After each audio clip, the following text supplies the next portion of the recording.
Jim Skelly. Welcome. Thank you, sir. All right, let's start with integrity. We all believe we have morals, I would say, right? Right? We're all moral people.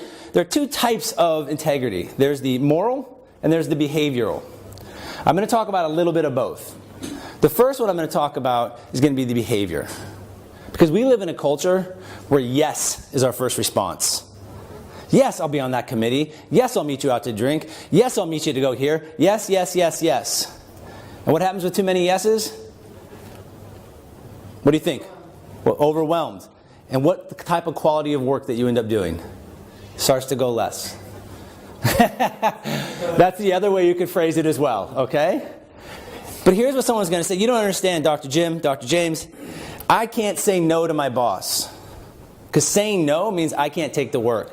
Saying no means that I am looking negative to that individual. And I actually argue it's not about saying no, it's about framing the question and framing the answer. Because when you frame it in a way that creates a win-win situation, any respectable good leader is going to respect the fact that you're trying to produce the greatest work. So, in my past, I've been known to say no, right? And people look at me in my environment, why can you say no? And I always say, well, listen, you want the best work possible, right? You want me to do the best. Right now, my plate is overflowing. If I take this on, I'm not going to give you the best work. Now, you can do two things. You can help me take things off my plate to do this, or for you to look good to the people above you, they give you money and a raise, and you should probably give it to someone else so that the results that you get are what you want as well. So it's about framing that question slightly differently. Now, I'm going to have a quote coming up, an audio quote from a guy named Jeffrey Hazlett. Jeffrey Hazlett is the chairman of what's called C-Suite Networks. It's a series of like C-Suite books, C-Suite radio, C-Suite TV, and it's all targeted towards executives, companies 10 million and above that he works with. He also was the chief marketing officer of Kodak and a celebrity judge on Celebrity Apprentice. So this is a great quote. You were here? I punched you in the throat. Here we go. And I said this on air, and I kept it in there because the guy was just telling me what he said and how he said it. And it's a guy who wrote. He's the guy that was in Goldman Sachs elevator, overheard Goldman Sachs elevator, and he's a trader, and he referred to women as goats, as in like the bait, like for Jurassic Park for the dinosaurs.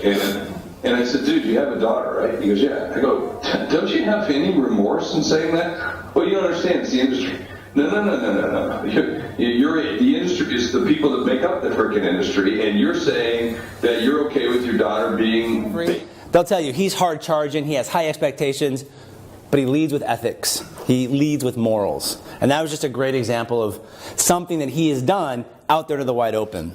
Now, if we start with integrity in the workforce, what can we do to maybe increase that? So I have two things I like to throw out there. One is just say no, right? Just say no. Saying no to me is really important because when you say no, that shows you have respect for others, but you have respect for yourself and what you can and cannot do. And that's really important. The other one, which I think is sometimes gets lost, is lead by example. Perhaps we've all had a boss who said something to the effect, do as I say, not as I do. Which for me is like the most infuriating thing ever. Because if my boss won't do what I do, how can I respect them to give me ideas of what to do? There's a gentleman I interviewed named Richard Bolt. He's the CEO of a company called BDP International. They have about 150 offices around the world. They're a logistics company. And about 5 years ago, and I heard these stories from his employees, not him. And about 5 years ago, they had a software glitch in Europe. He had all the country managers and himself from Philadelphia fly to Europe and fill out the orders by hand.